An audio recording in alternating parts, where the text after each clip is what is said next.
नमस्कार, बहुत स्वागत है आप सभी का। मैं हूं आपके साथ चेतन पाठक और आप देख रहे हैं एनएमएफ न्यूज का खास कार्यक्रम ग्लोबल चश्मा। मेरे साथ मौजूद हैं विदेश मामलों के जानकार, शिक्षाविद, लेखक निपुण जी। ट्रंप को लेकर बात होगी। डोनाल्ड ट्रंप जो कि अमेरिकी राष्ट्रपति चुने गए हैं, जनवरी में वो शपथ लेंगे और आधिकारिक रूप से वो राष्ट्रपति तब बनेंगे।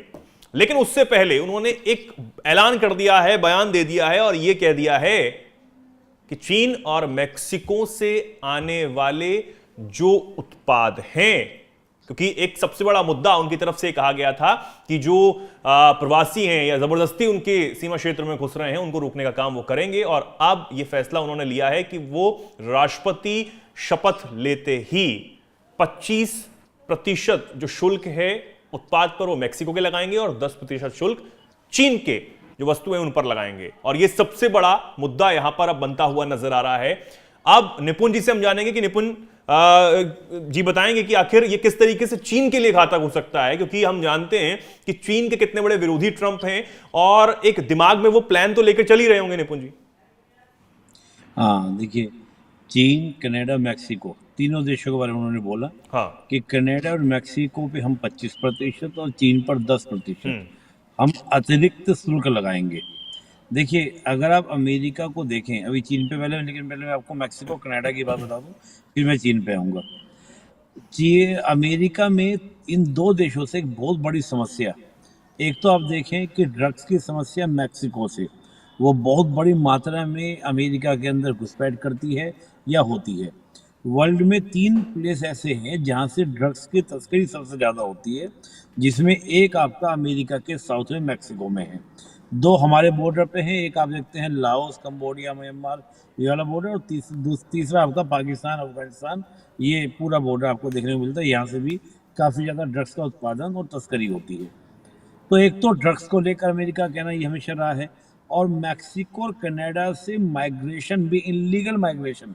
अभी एक मूवी देखी थी मैंने कुछ समय पहले, शायद मूवी का नाम था डंकी, शायद जहाँ तक मुझे याद आ रहा है। उसमें जो बड़े फेमस हीरो हैं के नाम बोल रहा हूं मैं। हाँ, शाहरुख खान और एक लड़की जो थी, तो वो मूवी में दिखाया गया था उसमें अंदर डंकी।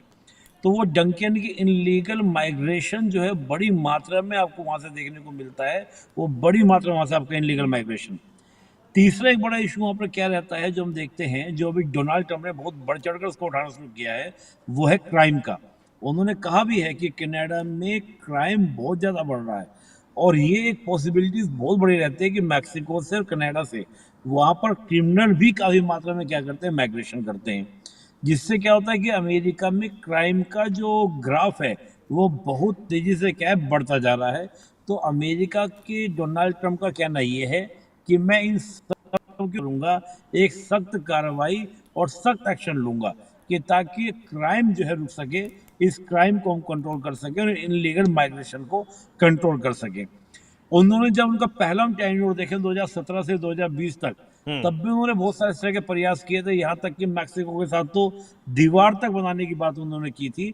क्योंकि जो आप देखें कि जो बॉर्डर वाले, अमेरिका के जो बॉर्डर वाले इलाके हैं, वो इनसे बड़े त्रस्त हैं। उनको डोनाल्ड ट्रंप को भर भर कर वोट भी दिया इस बार, इसी बात को कि डोनाल्ड ट्रंप आएंगे तो ये इनलीगल माइग्रेशन के मुद्दे पर कुछ ना कुछ बड़ा काम करेंगे, इसलिए उन्हें भर भर कर वोट डोनाल्ड ट्रंप को दिया है। तो मुझे लगता है उस पर वो एक्शन आगे लेंगे।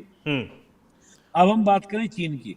देखिए, चीन को लेकर अगर हम बात करते हैं तो चीन के साथ अमेरिका का जो डोनाल्ड ट्रंप का हम बेसिकली देखें तो डोनाल्ड ट्रंप का स्ट्रैटेजिकली कॉन्फ्लिक्ट भी देखने को मिलता है।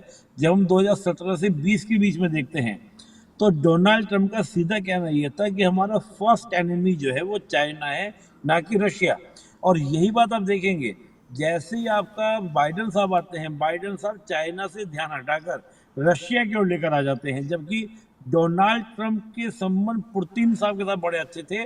और अभी जैसे ही आपका डोनाल्ड ट्रंप फाइनल हुए, डोनाल्ड ट्रंप प्रेसिडेंट बनेंगे, तो पुतिन साहब जो है आधे घंटे तक तो भगड़ा किए थे कि चलो यार, एक ऐसी सरकार आ गई जो मेरे ऊपर ध्यान नहीं देगी और वो उनका ध्यान शिफ्टिंग होगा। तो वो पहले एनिमी नाटो तक में, आप देखें, जब आपका डोनाल्ड ट्रंप 2017 से 20 के बीच में थे, तो वो नाटो के सामने प्रस्ताव भी लेकर आए थे कि आप अपने कॉन्स्टिट्यूशन के अंदर नया अमेंडमेंट कीजिए कि हमको सोवियत पावर से नहीं लड़ना, रूस से नहीं लड़ना, बल्कि हमारा प्राइमरी फोकस होना चाहिए चाइना। तो मैं मानता हूं कि डोनाल्ड ट्रंप उसी पॉलिसी को लेकर भी चलेंगे और जैसा कि दिख भी रहा है वो लेके चलेंगे। तो चाइना तो आपका स्ट्रेटेजिकल पॉइंट ऑफ व्यू से, दूसरा ये कंफर्म है कि आज पूरे वर्ल्ड की जो ग्लोबल सप्लाई चेन है उस पर कंट्रोल किसका है, चाइना का है। और चाइना उसके माध्यम से पूरे वर्ल्ड पर अपनी धाक जमाने का प्रयास करता है। अमेरिका इसी बात को क्या नहीं करता, पसंद नहीं करता। दूसरा, चीन के साथ अमेरिका का जो ट्रेड है उसमें अमेरिका को होता है नुकसान। तो अमेरिका में जो ऐसे प्रेसिडेंट जो कहते हैं कि मेरे लिए पहली प्राथमिकता अमेरिका फर्स्ट होगी, मैं कोई चीज मानने को तैयार नहीं हूं, मुझे पहले अमेरिका को क्या करना है, फर्स्ट करना है। तो जो ट्रेड डेफिसिट है वो उसको कम करने का प्रयास में लगेंगे। और ये केवल चीन के साथ नहीं, भारत के साथ भी आपको देखने को मिलेगा। जब आपका 2017 से 20 में था तो उन्होंने हमारे प्रोडक्ट पर भी क्या किया था, टैक्स आपका बहुत सारा टैरिफ लगा दिए थे, वो इंक्रीज कर दिए थे, जिसको हमने इंटरनेशनल रिलेशन में एक नाम दिया था ट्रेड वॉर। हालांकि वो ट्रेड वॉर प्रमुखता था अमेरिका चाइना के बीच में, लेकिन कहीं ना कहीं उसमें भारत भी जुड़ गया था। तो मैं मानता हूं कि शुल्क को, टैरिफ को लेकर डोनाल्ड ट्रंप की पॉलिसी केवल चीन के साथ ही नहीं, वो सभी देशों के साथ एग्रेसिव रहने वाली है। क्योंकि यहाँ पर डोनाल्ड ट्रंप एक स्ट्रैटेजिक रूप से प्रेसिडेंट नहीं रह जाते, बल्कि स्ट्रैटेजिक रूप से एक इकोनॉमिस्ट, बिजनेसमैन बन जाते हैं टैरिफ को लेकर। तो वो उस मामले में सभी को नापते हैं, चाहे वो चीन हो चाहे भारत हो। तो मैं मान के चल रहा हूँ कि चीन के साथ टैरिफ तो लगेगा ही, बल्कि चीन के साथ एक नई तरह की अदावत, एक नई तरह की टेंशन देखने को मिलेगी। कैसे देखते हैं इस बार ट्रंप के कार्यकाल को आप? जब शुरू होगा ट्रंप का कार्यकाल आधिकारिक रूप से, तो कैसे देखते हैं आप? क्या वो आक्रामक स्तर पर ही नजर आएंगे या फिर पिछली बार जैसे उनका कार्यकाल रहा वैसा ही रहने वाला होगा? आप कैसे देखते हैं? देखिए, उनका पिछला कार्यकाल भी बहुत ही आक्रामक रहा था, नो डाउट। मतलब बहुत ही अग्रेसिव स्टैंड पर उन्होंने पिछला अपना कार्यकाल बिताया। और ये कार्यकाल, इस प्रकार से उनकी हम रैलियां देखते हैं, जिस प्रकार के उन्होंने वादे किए हैं, उन वादों से अनुमान लगाया जा सकता है कि बहुत अग्रेसिव रहने वाला है। और अभी पावर में आने से पहले ही किस प्रकार से आप देखिए कि वो लगातार बयानबाजी देना बंद नहीं किए हैं, लगातार चली ही उनकी रही है। और मैं मानता हूं कि डोनाल्ड ट्रंप जो है बहुत ही स्टिक एक लीडर है। आप सोचिए, जब गोली उनको लगी और गोली लगने के बाद खड़े होकर बोल रहे हैं we will fight, we will fight. मैं मानता हूँ कि बहुत बड़ी बात है, एक लीडरशिप की क्वालिटी दिखाती है कि कोई भी लीडर। और आपको याद होगा एलन मस्क जब उनके मंच पे जाते हैं वो इसी बात को बोलते भी हैं कि डोनाल्ड ट्रंप एक ऐसे व्यक्ति हैं जो अमेरिका के इंटरेस्ट के लिए फाइट करने के लिए तैयार है, लड़ने के लिए तैयार हैं। तो मुझे लगता है कि पिछली बार के मुकाबले इस बार डोनाल्ड ट्रंप, कहता है ना कि एक रश्मि रथी मैंने पढ़ी थी बचपन में, कि उसमें एक बड़ा लिखते हैं, मैं लेखक का नाम भूल रहा हूँ, कि जो पांडवों के बारे में लिखते हैं कि पांडव जो हैं वन वन भटक भटक कर कुछ और ज्यादा गए थे निखर। यानी कि आप देखिए डोनाल्ड ट्रंप पे जिस प्रकार से कस करने का कार्य किया था बाइडेन साहब ने, तो डोनाल्ड ट्रंप उतने ही ज्यादा निखर कर आए हैं और उतनी ही भारी मेजोरिटी में आए हैं। केवल ये नहीं कि वो चुनाव जीते हैं, हैवी मेजोरिटी के प्रेसिडेंट हैं। मतलब इतने हैवी प्रेसिडेंट हैं कि वो जो चाहे अब क्या कर सकते हैं, अमेरिका में कर सकते हैं। तो मैं मानता हूं कि बहुत ही सख्त और बहुत ही स्ट्रांग उनका क्या रहेगा, आपका स्टैंड रहेगा कहाँ पर, आपका अमेरिका के लिए और पूरी दुनिया के लिए। और आपने जिक्र जो किया जिस रश्मि रथी का, वो रामधारी सिंह दिनकर द्वारा रचित है। और जो छंद आपने बोला वो मैं एक बार दर्शकों को बता ही दूं कि हमारे दर्शक जो हैं वो बेहद उत्सुक होंगे। और रश्मि रथी पढ़नी भी चाहिए सबको, बहुत बहुत शानदार तरीके से उसमें उल्लेख किया है रामधारी सिंह दिनकर साहब ने कि वर्षों तक वन में घूम घूम, वादा विघ्नों को चूम चूम, सह धूप धाम पानी पत्थर, पांडव आए कुछ और निखर, सौभाग्य न सब दिन सोता है, देखे आगे क्या होता है। बहुत बेहतरीन ये छंद है। और रश्मि रथी का जो एक एक शब्द है वो बहुत बेहतरीन है।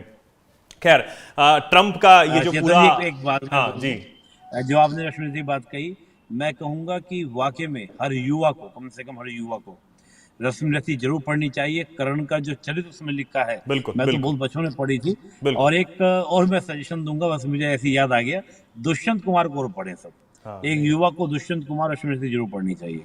बिल्कुल बिल्कुल, बहुत जरूरी है। और इसको लेकर भी हम कुछ शुरू कर सकते हैं कि हमारे जो युवा दर्शक हैं वो भी हमारे साथ जुड़ें, निपुण जी, क्योंकि आप इस मामले में विदेश मामलों में तो बताते ही रहते हैं, हमारे जो दर्शक हैं वो उसको सुनते हैं और तमाम जो कमेंट्स हैं उसको लेकर आते रहते हैं। और पसंद करते हैं आपकी बातों को, और उम्मीद है कि हमारे दर्शक अगर चाहेंगे उस पर कमेंट करेंगे तो हम आगे इस पर भी शुरू कर सकते हैं, ठीक है। लेकिन ट्रंप को लेकर बात हो रही थी, तो ट्रंप जो है वो उनका कार्यकाल, जो अंदेशा ये लगाया जा रहा है कि इस बार और ज्यादा आक्रामक हो सकता है, जो नीतियां, जो पॉलिसीज बनाने की उन्होंने बात कही थी उस पर वो और ज्यादा मुखर होकर काम करेंगे, ये साफ तौर पर अभी जो उनकी रैलियों से अब तक के जो बयान सामने आ रहे हैं उसमें साफ नजर आ रहा है। लेकिन देखते हैं आगे क्या होता है। बहुत बहुत धन्यवाद निपुण जी आपको हमारे साथ जुड़ने के लिए इस चर्चा में, और बताने के लिए आखिर जो ट्रंप का ये ऐलान इस वक्त किया गया है वो कितना कारगर साबित होगा उनके आधिकारिक रूप से शपथ लेने के बाद। बहुत बहुत धन्यवाद हमारे दर्शकों के, बहुत बहुत धन्यवाद जो हमारे इस वीडियो को आपने देखा, और हमारे तमाम जो चर्चाएं हैं, तमाम जो खबरें उनको पसंद करते हैं। ऐसे हमारे साथ बने रहिए और देखते रहिए